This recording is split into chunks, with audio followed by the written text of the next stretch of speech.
ഇപ്പൊ പോലീസിനോട് നിങ്ങൾക്ക് എന്തിനാ ദേഷ്യം? പറ. പോലീസ് നിങ്ങൾ എന്തെങ്കിലും ചെയ്തിട്ടുണ്ട? നിങ്ങളോട് പോലീസ് എന്തെങ്കിലും ചെയ്തിനാ? ഇല്ല. നിങ്ങൾക്ക് എന്തിനാ പോലീസിനോട് ദേഷ്യം? പോലീസിനോട് ദേഷ്യം എന്തിനാണെന്നറിയോ? വളവിൽ നിന്നിട്ട് ഹെൽമെറ്റ് പിടിക്കുന്നു. പണ്ട് പിടിക്കുക. ഈ ഹെൽമെറ്റ് ഇടണം എന്നുള്ളത് ഇന്ത്യയിലെ നിയമമാണ്. ബൈക്കുമക്കാരും ഹെൽമെറ്റ് തലയിൽ വെക്കണം. ഈ തലയിൽ വെക്കണം എന്നുണ്ടാക്കി നിയമം ഉണ്ടാക്കിയ ഗവൺമെന്റ് അല്ല, പോലീസല്ല, ഇവിടുത്തെ ഗവൺമെന്റാ. വിദഗ്ധന്മാരാ പറഞ്ഞത്. കേരളത്തിൽ 80% മരണം നടക്കുന്നതും ഹെൽമെറ്റ് ഇല്ലാതെ വണ്ടി ഓടിക്കുന്നതുകൊണ്ടാണ്, ചിൻ സ്ട്രാപ്പ് ഇല്ലാതെ വണ്ടി ഓടിക്കുന്നതുകൊണ്ടാണ്. അപ്പൊ നിങ്ങളെ തല സംരക്ഷിക്കാൻ വേണ്ടിയിട്ടാ പൊട്ടന്മാർ കൈ കാണിക്കുന്നത്. ആ പൊട്ടന്മാരോട് അങ്ങനെ പറഞ്ഞത് ഗുണ്ട വളവിലിട്ട് പിടിക്കുക, പിടിക്കുക. അവര് നിങ്ങളെ തല സംരക്ഷിക്കാൻ നിങ്ങളെ വീട്ടിൽ നിന്ന് നിങ്ങളെ ബാപ്പ നിങ്ങളെ മക്കള് ഹെൽമെറ്റ് ഇടാതെ ഇറങ്ങിപ്പോകുമ്പോ ബാപ്പ ടാറ്റ പറയുന്നുണ്ടെങ്കിൽ ചത്ത് വാ ചങ്ങായി എന്ന് പറയുന്ന വാപ്പ അത്. പക്ഷെ പോലീസില്ല. നിങ്ങൾ പറയുന്ന മഹത്വ മോശം എന്ന് പറയുന്ന പോലീസുകാരൻ കൈ കാണിച്ചിട്ട് പറയാ ചങ്ങായി ഇനി ഹെൽമെറ്റ് ഇടണം, ഇന്റെ തല ഞാക്ക് വേണടാ, ഇന്റെ വീട്ടുകാർക്ക് വേണ്ടെങ്കിലും. ആ പോലീസിന് ഞങ്ങൾക്ക് ദേഷ്യം. നിയമം പോലീസ് എനിക്ക് ശമ്പളം തരുന്നത് നിങ്ങൾ ഹെൽമെറ്റ്. അപ്പൊ നിങ്ങൾ ഹെൽമെറ്റ് പിടിക്കല്ല, നിങ്ങളെ മെയിൻ പരി നിങ്ങൾ കള്ളനെല്ലാം പിടിക്കും. കള്ളൻ നമുക്ക് പിന്നെ പിടിക്കാലോ. നിങ്ങൾ ആദ്യം നിങ്ങളെ നിയമം നടപ്പിലാക്കണമെങ്കിൽ നിങ്ങൾ ഹെൽമെറ്റ് ഇടണം, നിങ്ങൾ വണ്ടിക്ക് ഇൻഷുറൻസ് അടക്കണം, നിങ്ങൾ പുക ടെസ്റ്റ് വേണം, ഇതെല്ലാം വേണം. ഇല്ലെങ്കിൽ വണ്ടി ഓടിക്കണ്ട. എല്ലാം എന്ത് പറയണം? പറ്റിപ്പോയി, ഹെൽമെറ്റ് ഇട്ടിട്ടില്ല, എൻ്റെ മുടി ഇങ്ങനെ കുത്തനെയാണ്, 3000 റുപ്യ ഉണ്ടായിന്, അതിട്ടാ താണുവോ എന്ന് പറഞ്ഞാൽ പോലീസ് 500 റുപ്യ അടിച്ചോളി, 500 റുപ്യ അടിച്ചോ, കൂടെ ദിവസം 500 റുപ്യ അടിച്ചോളി. പക്ഷെ നിങ്ങൾ നിങ്ങൾ എന്ത് കള്ളത്ര പോലീസോട് പറയുന്നത്? നിങ്ങൾ ആരെയാ പറ്റിക്കുന്നത്? എനിക്ക് ചിരി വരാറുണ്ട്. നിങ്ങൾ ഹെൽമെറ്റ് ഇട്ടിക്കില്ല 3 വർത്താനങ്ങൾ പറയാം. സാറേ എപ്പോൾ ഇടലുണ്ട്? ഇപ്പം ഇന്ന് മറന്നുപോയതാ പെട്ടെന്ന്. ഇവിടം വരെ എൻ്റെ വീടായത് ഇവിടം വരെ. പിന്നെ പറ മരിച്ചെടുത്ത് പോകുമ്പോൾ മരിച്ചു. പിന്നെ ആടെ പോകുമ്പോൾ നിങ്ങൾ മരിക്കുമ്പോൾ പോകണം ഹെൽമെറ്റ് ഇടാണ്ട്. അപ്പൊ നിങ്ങൾ ഇത് പോലീസിന് ഇത് കേൾക്കുമ്പോൾ ചിരി വരും. കാരണം നിങ്ങൾ ഇതാ പറയാന്ന് പോലീസിന് ആദ്യം അറിയാം. നിങ്ങൾ അതറിയാം. നിങ്ങൾ വിചാരിക്കുന്നത് പൊട്ടാൻ പറ്റിക്കപ്പെട്ടിട്ടൊന്നുമല്ലോ. നിങ്ങൾ എന്താ പറയുന്നത് അന്നേരം വരുന്നത്. കാരണം കാലാന്തരങ്ങളായി നമ്മൾ കേട്ടുകൊണ്ടിരിക്കുന്ന ഉത്തരം ഇതാ. അപ്പൊ നിയമത്തിനെ അനുസരിപ്പിക്കേണ്ടുന്ന ബാധ്യത. എനിക്ക് ശമ്പളം തരുന്ന അതിനാ. അപ്പൊ നിങ്ങൾ എന്ത് ചെയ്യണം? നിയമം നിങ്ങൾ പൈസ തരൂല എന്നാ വാശി പിടിക്കേണ്ടത്. ഞാൻ ഹെൽമെറ്റ് ഇട്ടിട്ടേ പോവുള്ളൂ, പോലീസിന് 10 പൈസ തരൂല എന്ന് പറയണ്ട നിങ്ങൾ. അപ്പൊ നിങ്ങൾ മക്കളാണോ പ്രശ്നക്കാർ? നിയമത്തെ അനുസരിപ്പിക്കാൻ മുൻകൈയിട്ടിറങ്ങാത്ത നിങ്ങളാ പ്രശ്നക്കാർ. പോലീസിനെ കുറ്റം പറഞ്ഞു കൊടുക്കുന്ന നിങ്ങളാ പ്രശ്നക്കാർ. മക്കളെ മുമ്പിൽ ഇരിപ്പിച്ചിട്ട് ഇങ്ങനെ പോകുമ്പോൾ ചെറിയ കുട്ടികളെ മുമ്പിൽ നിന്ന് പോലീസിനെ കാണുമ്പോൾ പറയുന്നത് കുരിപ്പ് നിൽക്കുന്നുണ്ട് വളവില്, ജന്തു, പട്ടി എന്ന് പറയുമ്പോൾ കുട്ടി കഴിച്ചില്ല, ആ പട്ടിയല്ലേ നിൽക്കുന്നത്. ഈ കുട്ടിയോട് പറയണ്ടേ എൻ്റെ തല സംരക്ഷിക്കാൻ വേണ്ടിയിട്ട് മഹാനത അവിടെ നിൽക്കുന്നു കുട്ടി എന്ന് പറയുമ്പോൾ കുട്ടിക്കറിയാം അത് മഹാനാന്ന്. അല്ലാണ്ട് പൊട്ടെന്ന് പറഞ്ഞാൽ കുട്ടിക്ക് പൊട്ടനായിരിക്കും. എന്നിട്ട് അല്ല, അതുകൊണ്ടാണ് പറഞ്ഞത്. അതുകൊണ്ട് ഇന്നു മുതൽ നിയമം അനുസരിക്കില്ല. നിയമം മനസ്സിലായാലും ഒന്നാമത്തെ നിയമം എന്താ? 18 വയസ്സിന് താഴെയുള്ള ലൈസൻസ് ഇല്ലാത്ത വണ്ടി ഒരാളും ഒരു വണ്ടി ഓടിക്കരുത്. അപ്പൊ എല്ലാവരും എൻ്റെ വീട്ടിൻ്റെ ഉള്ളിൽ നിന്നാണ് ഓടിക്കും. വീട്ടിൻ്റെ ഉള്ളിൽ ഇന്ത്യയല്ലേ. മക്കളെയും പറഞ്ഞിട്ട് കാര്യമില്ല കേട്ടോ. മക്കൾക്ക് അന്തം വിട്ട ധൈര്യമല്ലേ. നിങ്ങളും ബൈക്ക് ഓടിക്കുന്നു, മക്കൾ ബൈക്ക് ഓടിക്കുന്നു നോക്ക്.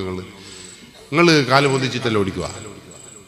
5 ആളെടുത്തിട്ട് നിങ്ങൾ ഓടിക്കുക. നിങ്ങൾക്ക് പേടിയുണ്ട്, അതിറ്റൊക്കെ പേടിയില്ല. ഇത് മുരുണ്ടല്ലേ വണ്ടി ഓടിക്കും. ഇത് മുരുണ്ടിയാൽ വണ്ടി ഓടും അല്ലേ? ഞാൻ മുരുണ്ടിയാലും ഓടും, നിങ്ങൾ മുരുണ്ടിയാലോടും, ആരും മുരുണ്ടിയാലോടും. പക്ഷെ നമ്മളിങ്ങനെ മുരുണ്ടുമ്പോഴല്ലേ ഒരു 40-50 ml എത്തുമ്പോൾ നമുക്ക് മക്കളല്ലേ ഇങ്ങനെ ഓർമ്മ വരും. അപ്പം നമ്മളിതിങ്ങനെ സ്ലോ ആക്കും. ശരിയല്ലേ? ഈ 18 വയസ്സുകാരന് ബാപ്പേനെ ഓർമ്മ വരുന്നത് 50 എത്തും, ഉമ്മേനെ ഓർമ്മ വരും. ഓന് ഓർമ്മ വരുന്ന ഷുമാക്കർ ഇതിൻ്റെ മത്സരത്തിന് പോകുന്ന ആളാ. ഏറ്റവും ഓരെന്ത് ഈ സ്പീഡോ മീറ്ററിന് ഇങ്ങേ ഇപ്പുറത്തേക്ക് മുട്ടിക്കാൻ നോക്കും. അതുകൊണ്ട് സൂക്ഷിച്ചോ. അപ്പോൾ 18 വയസ്സിന് താഴെ ബൈക്ക് കൊടുത്തിട്ട് മരിച്ചിട്ടുണ്ട്. അതിൻ്റെ വരൂറിന് ഉത്തരവാദിത്തം ആർക്കാ? നിങ്ങൾ ഉണ്ടാത്ത നിങ്ങളെ സൈഡ് പറയുമ്പോൾ നിങ്ങൾക്ക് ഒരു ഉണ്ടാട്ടില്ല. ആരാൻ്റെ കുശുമ്പ് പറയുമ്പോൾ ഹോ എന്ന് പറയുന്നുണ്ടല്ലോ നിങ്ങൾ.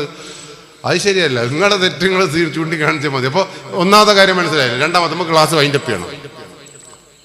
രണ്ടാമത്തെ മൊബൈൽ ഫോൺ നിങ്ങളോട് മക്കൾക്ക് കൊടുക്കണ്ടെന്ന് പറഞ്ഞിട്ടില്ലല്ലോ, കൊടുത്തേക്ക്. പക്ഷേ ഇന്ന് മൊബൈൽ ഫോണിൻ്റെ ഒരു നിയമമുണ്ട്. മൊബൈൽ ഫോൺ എങ്ങനെ ഉപയോഗിക്കണമെന്നും വാട്സപ്പ് എങ്ങനെ ഉപയോഗിക്കണമെന്നും ഇൻസ്റ്റാഗ്രാം എങ്ങനെ ഉപയോഗിക്കണമെന്നും പറഞ്ഞ നിയമം ഇന്ത്യയിലുണ്ട്. നിങ്ങൾ പഠിച്ചത് ഇല്ല. അതുകൊണ്ട് തന്നെ കുട്ടികൾ ഇതിൻ്റെ പ്രണയത്തിൽ പോയിട്ട് ഇനി നിങ്ങൾക്ക് മക്കൾക്ക് മൊബൈൽ ഫോൺ കൊടുക്കുമ്പോൾ സൂക്ഷിച്ചോ.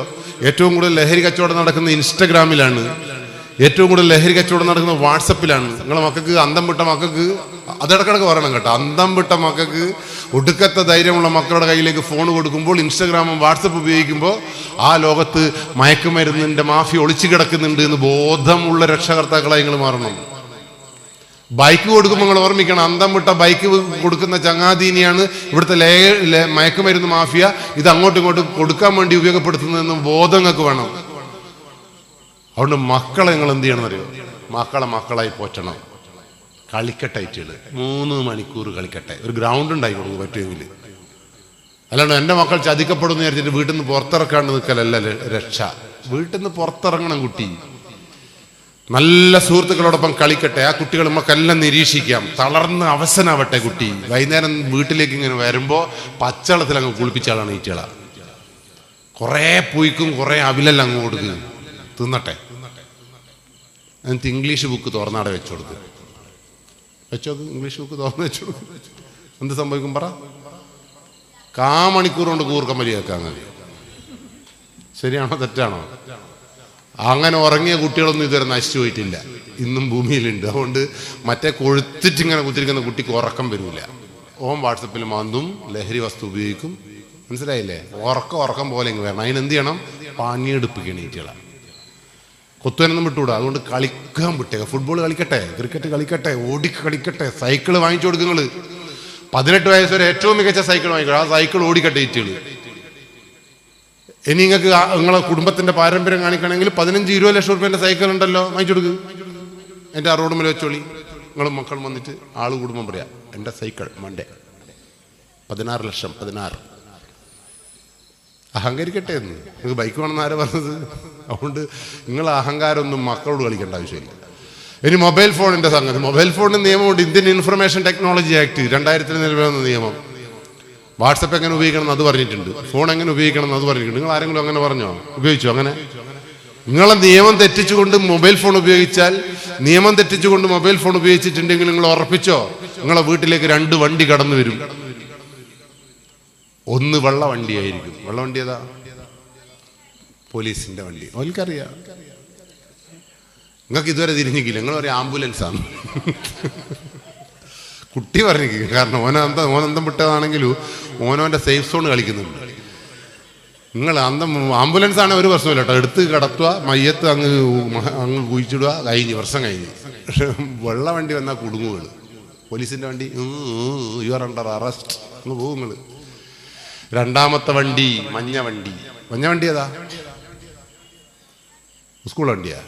നിങ്ങളെ അല്ലേ തന്നെ നിങ്ങളെ കണ്ടുകൂടും സ്കൂളാ. പിന്നെ നിങ്ങളെ കൂട്ടം വരുന്ന മഞ്ഞ വണ്ടി ഭ്രാന്താശുപത്രിയിലെ വണ്ടി. ഉറപ്പ്, 100% ഉറപ്പ്. അതുകൊണ്ട് സൂക്ഷിച്ചോ. മക്കളെ നിയമം പഠിക്കും. മൊബൈൽ ഫോൺ എങ്ങനെ ഉപയോഗിക്കണമെന്ന് നിയമത്തിൽ പറയുന്നുണ്ട്. അതുപോലെ കൊടുത്താൽ നിങ്ങൾ കൊടുക്കണ്ടാണെന്നും ആരും പറയില്ല. മൊബൈൽ ഫോണും ഇന്റർനെറ്റൊന്നും ഇല്ലാണ്ട് ജീവിക്കാനൊന്നും പറ്റൂല. പറ്റുമോ? വലിയ ആവശ്യങ്ങളുണ്ട്. പക്ഷേ അത് നമ്മളെ നിയന്ത്രിക്കേണ്ട. നമുക്ക് ആവശ്യമുള്ളടുത്ത് ഇത് ഉപയോഗിക്കണം. മൊബൈൽ ഫോൺ നിയമത്തിനനുസരിച്ച് ഉപയോഗിക്കണം. ഇല്ലെങ്കിൽ ഇതിനെ തെറ്റ്. മൊബൈൽ ഫോൺ കൊണ്ട് കുറ്റം ചെയ്താലില്ലേ, നിങ്ങളെ മുഞ്ഞങ്ങളെ തലക്ക് ഹെൽമെറ്റ് ഇട്ട പോലെ 500 റുപ്യ എന്ന് പറഞ്ഞ സാധനമൊന്നുമില്ല. 500,000 സ്വന്തം അധ്വാനിച്ചിട്ട് കൂടി അങ്ങനെയോ ഇങ്ങനെയോ എന്തെങ്കിലും ആയിക്കോട്ടെ. എൻ്റെ മോനോട് ഒരച്ഛ എനിക്ക് ഇങ്ങനെ വേണം. ഇങ്ങോട്ട് വാങ്ങി അതിന് 3000 റുപ്യ ഉണ്ട്. എൻ്റെ അച്ഛൻ ഇത്ര ശമ്പളമുള്ളൂ, പിന്നെ എങ്ങനെയാണ് ആക്കുവാന്ന് വെച്ചപ്പോൾ ഞാൻ ഇനി പണിയെടുക്കുക ഇനി മുടി അങ്ങനെ ആക്കുക. അതുകൊണ്ട് നിങ്ങളെ മക്കളോട് 18 വയസ്സ് വരെ അന്തം വിട്ട ബുദ്ധിയാണെന്നും, അതുകൊണ്ട് ഇന്ത്യൻ നിയമം വളരെ വ്യക്തമായി പറഞ്ഞിരിക്കുന്നു. 18 വയസ്സ് വരെയുള്ള കുട്ടികളെ നിയന്ത്രിക്കണം, ശാസിക്കണം, ഉപദേശിക്കണം, തിരുത്തണം. അത് എത്ര പണക്കാരൻ്റെ മോനാണെങ്കിലും എത്ര A+ കിട്ടിയവനാണെങ്കിലും നിയന്ത്രിക്കാതിരിക്കരുത്. നിയന്ത്രിക്കണം. അവനെ തുടർന്ന് വിടരുത്, അവന്റെ ഇഷ്ടത്തിന് വിടരുത്. നിയമത്തിനനുസരിച്ച് നിയന്ത്രിക്കാൻ, ശാസിക്കാൻ, ഉപദേശിക്കാനുള്ള കരുത്ത് രക്ഷാകർത്താക്കൾക്കുണ്ട് എങ്കിൽ നിങ്ങളെ മക്കളെ കുറിച്ച് നിങ്ങൾ ചിന്തിക്കുകയും വേണ്ട. ഓൻ ഒരു ലഹരിക്ക് അടിമപ്പെടില്ല.